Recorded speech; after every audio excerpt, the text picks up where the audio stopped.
Nemesio Oseguera Cervantes, known as El Mencho, head of one of the biggest illegal drug trafficking organizations in Mexico, was killed by Mexican security forces on Sunday.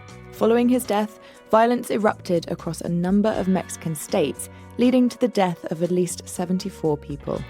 Over 9,500 troops have been deployed across the country in response to the violence. President Claudia Sheinbaum has said that normality has returned, but several foreign governments are still warning against travel to some states. The US government had offered a reward of $15 million for information leading to El Mencho's capture. The Trump administration had declared El Mencho's group to be a foreign terrorist organization and committed themselves to their total elimination. Okay, let's have our first headline, Phil. Yes, this is from Fox News, a US news organization. Trump's total elimination strategy paved the way for fall of cartel kingpin El Mencho. And that headline again from Fox News. Trump's total elimination strategy paved way for fall of cartel kingpin El Mencho.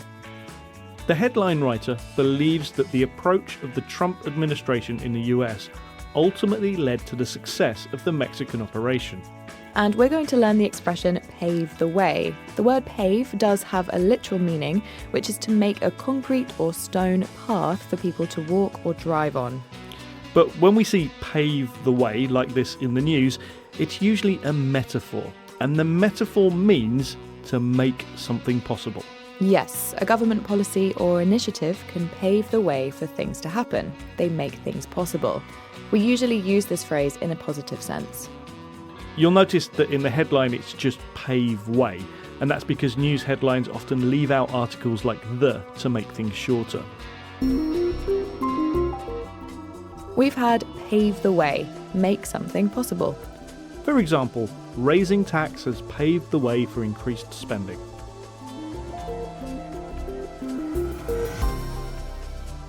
This is Learning English from the News, our podcast about the news headlines. Today, we're talking about the killing of a Mexican drug boss. El Mencho was head of the Jalisco New Generation cartel. This group is well known for carrying out attacks on the Mexican military. A previous attempt to arrest El Mencho led to a military helicopter being shot down. The group is a major supplier of cocaine, fentanyl and methamphetamines to the US market. And our next headline is about this. It's from The Guardian, a newspaper in the UK. Who was El Mencho, the former police officer who co-founded an ultra-violent cartel in Mexico? And that headline again from The Guardian. Who was El Mencho, the former police officer who co-founded an ultra-violent cartel in Mexico? Now, this article explains why El Mencho was an important figure. And Phil, we're going to learn the word cartel.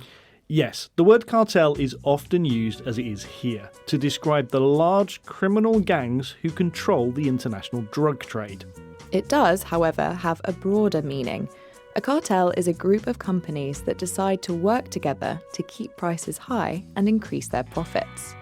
Many countries have laws that make cartels illegal as they're seen as unfair competition. But there are examples of legal cartels, such as OPEC, an organisation of oil-producing countries that works to influence the supply and price of oil. But most often when news headlines are talking about cartels, they're talking about large organised drug gangs. We've had cartel, a large criminal organisation involved in the drug trade, also a group of companies that work together to keep prices high. For example, authorities are working hard to eliminate drug cartels. This is Learning English, talking about the killing of Mexican cartel leader El Mencho and the violent scenes that have followed. At least 74 people have died across Mexico since the operation to capture El Mencho began. Since El Mencho's death, cars and buses have been set on fire, inmates have been set free from prison, and shops and buildings have been vandalised. Many flights to Mexican resorts have been cancelled, and foreign governments have advised people not to travel to some states of the country. Some people have raised questions about what this could mean for the 2026 World Cup, due to kick off in Mexico City in June. While FIFA has said that they are monitoring the situation, Gianni Infantino, the organisation's president, has said that he is very reassured that the tournament will go well. And that's what our next headline is about. This one is from The Telegraph, a newspaper in the UK.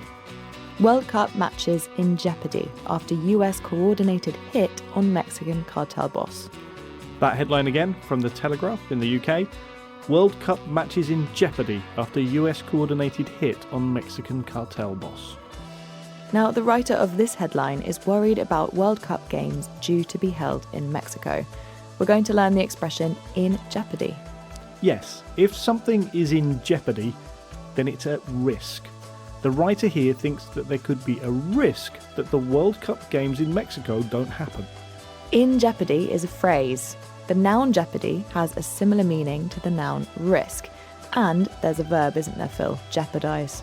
Yes, if a business makes a risky decision, they might jeopardise their future profits. They might put their success in jeopardy.